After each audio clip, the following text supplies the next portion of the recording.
യോഹന്നാൻ എഴുതിയ സുവിശേഷം 14-27 സമാധാനം ഞാൻ നിങ്ങൾക്ക് തന്നയിച്ചു പോകുന്നു. എൻ്റെ സമാധാനം ഞാൻ നിങ്ങൾക്ക് തരുന്നു.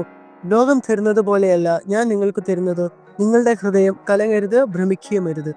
ലോകം തരുന്ന സമാധാനം എന്ന് പറയുന്നത് താൽക്കാലിക സമാധാനമാണ്. മദ്യപാനം, ആഘോഷങ്ങൾ, കണ്ണിന് ഇമ്പമുള്ള കാഴ്ചകൾ, ഇതൊക്കെ അല്പനേരത്തേക്ക് മാത്രമുള്ള സമാധാനമാണ്. എന്നാൽ ദൈവം തരുന്ന സമാധാനം എന്നേക്കുമുള്ള സമാധാനമാണ്. ദൈവം മുൻപാകെ നാം നീതിയോടെയാണ് നിൽക്കുന്നത് എങ്കിൽ നമുക്ക് ദൈവം ശാശ്വതമായ സമാധാനം തരും. സമാധാനത്തിനായി ഈ ഭൂമിയിൽ നാം എന്തിൻ്റെ പിന്നാലെ പോയാലും ആ സമാധാനമൊക്കെയും നമുക്ക് വിശ്വസിക്കാൻ പറ്റുന്നതല്ല. ഒന്നെങ്കിൽ അത് അല്പനേരത്തേക്ക് ഉണ്ടാവുകയുള്ളൂ, അല്ലെങ്കിൽ സ്ഥിരമായതല്ല. എന്നാൽ ദൈവം തരുന്ന സമാധാനം ശാശ്വതമാണ്.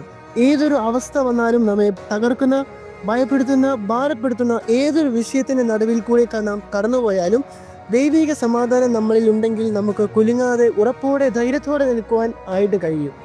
ദൈവവചനം ഇപ്രകാരം പറയുന്നു: എൻ്റെ വാക്ക് കേൾക്കുന്നവനോ നിർഭയം വസിക്കുകയും ദോഷഭയം കൂടാതെ സ്വൈര്യമായി ഇരിക്കുകയും ചെയ്യുന്നു. അതുകൊണ്ട് ദൈവത്തിൻ്റെ വാക്കനുസരിച്ച് ദൈവ വഴികളിൽ നടന്നാൽ ദൈവിക സമാധാനം നമ്മുടെ മേൽ എന്നും ഉണ്ടാകും.